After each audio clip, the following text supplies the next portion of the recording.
Freedom versus order is a question that has been raging on for eternity. You cannot have both. You can only have one or the other. For those of you that are Americans, it is written in our Declaration of Independence that all men are created equal, that all men are free. But where does that come from? Where do we get that idea from? To look at that, we have to go back a few hundred years to a 16th century philosopher known as Thomas Hobbes. Now Hobbes, he grew up during a Civil War era, and he saw the absolute worst of humanity, what humans are capable of, something I can attest to. And understandably, his ideas arose out of that. He stated that the natural state of man is war, that the state of nature is war of all against all, and that people are vulnerable and fearful, and craving protection, they surrendered their rights to a sovereign body or some form of government. Now we had to fast forward 100 more years to a 17th century philosopher known as John Locke. Now Locke argued that no, our rights come from our creator, that we have certain natural rights, that these rights come from our humanity, and that these rights exist independent of a government, but instead the role of a government should be to protect these rights.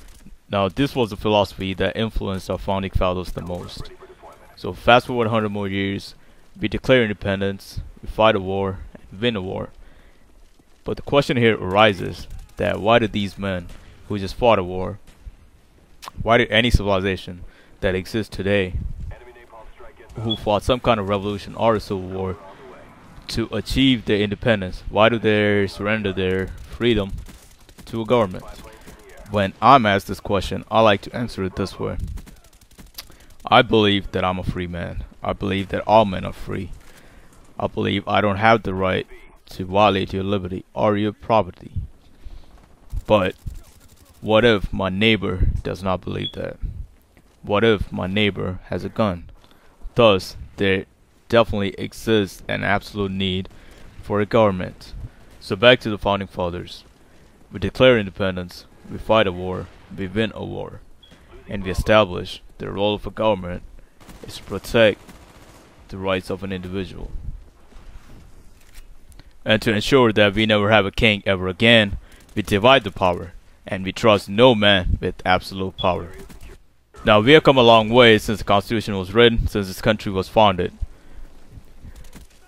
Abraham Lincoln famously suspended the habeas corpus. Woodrow Wilson signed the Espionage Act, an act which is still a law today. FDR imprisoned German, Japanese, and Italian Americans. Truman, LBJ, and Nixon sent troops into a foreign country without the approval of Congress. George W. Bush signed the Patriot Act, an act which allows the government to seize your property and imprison you indefinitely without a trial, you or any other citizen. And now we have President Obama, the man who stated before he was president that a president does not have the authority to attack another country without the approval of Congress, has now done just that.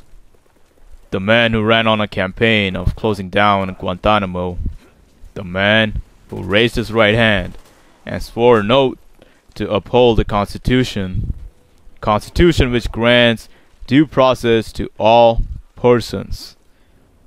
That man has just signed an executive order giving him the power to hold someone indefinitely even after they have been acquitted. Ladies and gentlemen, Obama is just another example in the long history of this world that power corrupts and absolute power corrupts absolutely. Why should you care? Why should you care as it does not affect you? Why should you care as it happens to somebody else? My friends, you should care because tomorrow it could happen to you. Now I refer back to what I said at the start of the video. Freedom versus order. You cannot have both. But the question is, how much freedom are you willing to sacrifice? It has always been on the pretext of safety. that some of your freedom has been taken away little by little. Woodrow Wilson signed the Espionage Act during World War One, of course, to keep us safe. It is, 100 years later, still a law today. President George W. Bush signed the Patriot Act after 9/11, of course, to keep us safe. It is still a law today, 10 years later. In every page of history, it is always on the pretext of safety that your rights are taken away. When has it ever worked? The devil whispers into your ears, "Give me your freedom, and I will keep you safe."